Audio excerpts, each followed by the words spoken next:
चिड़िया और मछली की कहानी। एक बहुत ही खूबसूरत जंगल में एक टूनी चिड़िया अपने बच्चे के साथ रहती थी। टूनी चिड़िया का बच्चा अभी बहुत ही छोटा था।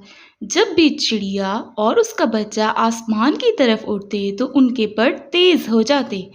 एक रोज जब चिड़िया माँ आसमान में उड़ रही थी तो अचानक ही टूनी चिड़िया का बच्चा नीचे गिर गया और नीचे तो बहुत सारा पानी था जिसमें वो गिर गया। चिड़िया परेशान हो गई और अपने बच्चे को तलाश करने लगी। उसने बहुत ध्यान से देखा और फिर उसे नीचे समंदर दिखाई दिया। वो परेशान हो गई कि वो पानी में ना डूब चुका हो।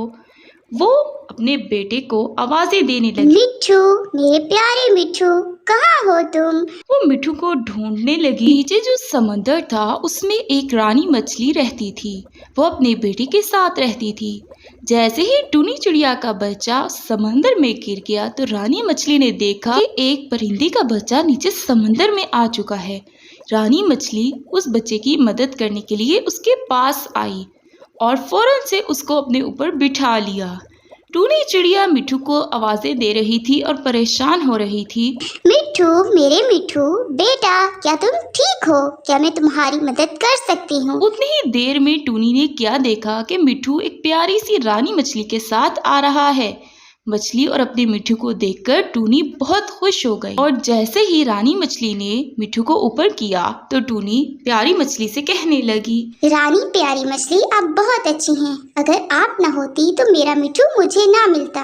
मैं आपको इस वजह से शुक्रिया कहती हूँ। मछली रानी टूनी चिड़िया से कहने लगी, नहीं नहीं, ये मेरा भी बच्चा है।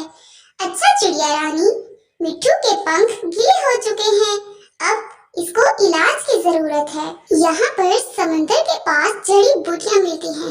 वो जड़ी बूटियाँ अगर आप इसको खिला देंगी तो ये ठीक हो जाएगा। टूनी रानी मछली से कहने लगी, जी रानी मछली, अब जब तक मिट्ठू ठीक नहीं हो जाता मैं यहीं पर रहूंगी और इसका इलाज करूंगी। और फिर रानी मछली अपने पानी में वापस आ जाती है और टूनी जड़ी बूटियां ढूंढने के लिए चली जाती है।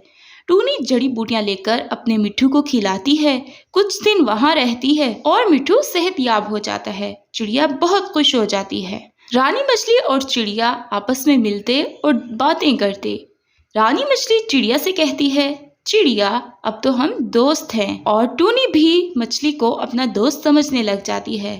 जैसे ही मिट्ठू ठीक हो जाता है टूनी जाने का इरादा करने लगती है। रानी मछली बहुत ज्यादा परेशान होती है। उसकी परेशानी की वजह उसका प्यारा सा बेटा होता है। वो बहुत ही दिन ब दिन कमजोर होता जाता है और उसको इलाज के लिए कुछ जड़ी बूटियों की जरूरत पड़ती है। वो अपने बेटे से बहुत प्यार करती होती है।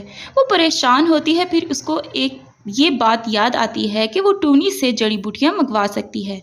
वो फिर टूनी से मिलने के लिए ऊपर आती है और टूनी भी जाने का बताने के लिए रानी मछली के पास आती है। और फिर टूनी रानी को बताने लगती है कि उससे पहले ही रानी मछली टूनी से कहती है, टूनी चिड़िया, मुझे तुम्हारी मदद की जरूरत है। क्या तुम मेरी मदद कर सकती हो? चिड़िया, मुझे अपने बेटे के इलाज के लिए कुछ जड़ी बूटियों की जरूरत है और मैं पानी से बाहर निकलूंगी तो मैं नुकसान उठा सकती हूँ क्योंकि मैं बाहर ज्यादा देर जिंदा नहीं रह सकती और जड़ी बूटियों को ढूंढना पड़ता है। क्या तुम मुझ तक वो जड़ी बूटियाँ पहुँचा सकती हो? टूनी चिड़िया फौरन से हामी भर लेती है और तैयार हो जाती है और फिर वो रानी मछली के बेटे के लिए जड़ी बूटियां ढूंढने के लिए निकल जाती है और फिर वो जड़ी बूटियां ढूंढ कर रानी मछली को ला कर देती है। रानी मछली वो जड़ी बूटियां देखकर बहुत ज़्यादा खुश हो जाती है और टूनी चिड़िया का शुक्रिया अदा करने लगती है। टूनी भी रानी चिड़िया का शुक्रिया अदा करती है और फिर कहते हैं, एहसान का बदला एहसान।